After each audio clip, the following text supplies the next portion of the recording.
പീഡനക്കേസിൽ പാലക്കാട് നഗരസഭാ കൌൺസിലർ പ്രശോഭ് വത്സന്റെ മുൻകൂർ ജാമ്യാപേക്ഷയിൽ വിധി ഇന്ന്. മണ്ണാർക്കാട് പ്രത്യേക SC/ST കോടതിയാണ് വിധി പറയുക. വ്യാജ ആരോപണം എന്നാണ് പ്രതിഭാഗത്തിന്റെ വാദം. താമസ സ്ഥലത്തേക്ക് അതിക്രമിച്ചു കയറി പീഡിപ്പിച്ചുവെന്നും ഭീഷണിപ്പെടുത്തിയെന്നുമാണ് പ്രോസിക്യൂഷന്റെ വാദം. ഇക്ബാൽ അറക്കിൽ വിവരങ്ങൾ നൽകും.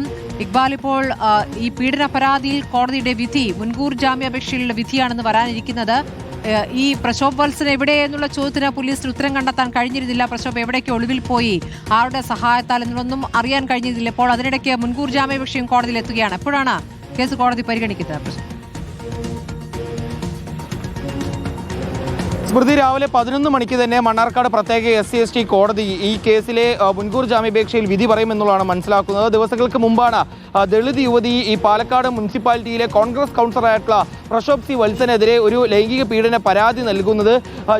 ജോലി വാഗ്ദാനം ചെയ്ത് പരിചയപ്പെട്ട ശേഷം പിന്നീട് താമസ സ്ഥലത്തേക്ക് അതിക്രമിച്ച് കയറുകയും ഈ വാഹനത്തിൽ വെച്ച് ഉൾപ്പെടെ പീഡിപ്പിച്ചു എന്നുള്ളതായിരുന്നു ഈ യുവതിയുടെ പരാതി. ഈ പരാതി പുറത്തു പറയാതിരിക്കാൻ വേണ്ടി പ്രശോഭ് പല ഉന്നതരുടെയും പേര് പറഞ്ഞുകൊണ്ട് ഭീഷണിപ്പെടുത്തിയിരുന്നെന്നും യുവതി പറഞ്ഞിരുന്നു. മുഖ്യമന്ത്രിക്കും പാലക്കാട് ജില്ലാ പോലീസ് മേധാവിക്കും നൽകിയ പരാതി പിന്നീട് പാലക്കാട് DVSP നേതൃത്വത്തിൽ അന്വേഷണം നടത്തുകയും മറ്റു നടപടികൾ സ്വീകരിക്കുന്നതിനിടയിലാണ് ഒളിവിൽ പോയ പ്രശോഭ് പാലക്കാട് ചില അഭിഭാഷകർ മുഖേന ഈ മണ്ണാർക്കാട് കോടതിയിൽ മുൻകൂർ ജാമ്യാപേക്ഷ സമർപ്പിച്ചത്. ആ മുൻകൂർ ജാമ്യാപേക്ഷയിൽ ഇന്നലെ വിശദമായിട്ടുള്ള വാദം മണ്ണാർക്കാട് കോടതിയിൽ നടക്കുന്ന സ്ഥിതിയുണ്ടായിരുന്നു.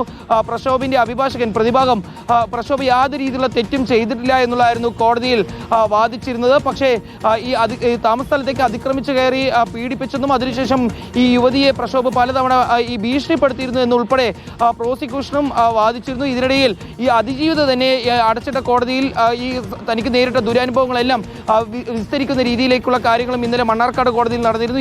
ഇതെല്ലാം കേട്ടതിന് ശേഷമാണ് പിന്നീട് മണ്ണാർക്കാട് കോടതി ഈ മുൻകൂർ ജാമ്യാപേക്ഷയിൽ വിധി പറയാൻ വേണ്ടി ഇന്നത്തേക്ക് ഈ കേസ് മാറ്റിവെച്ചത്.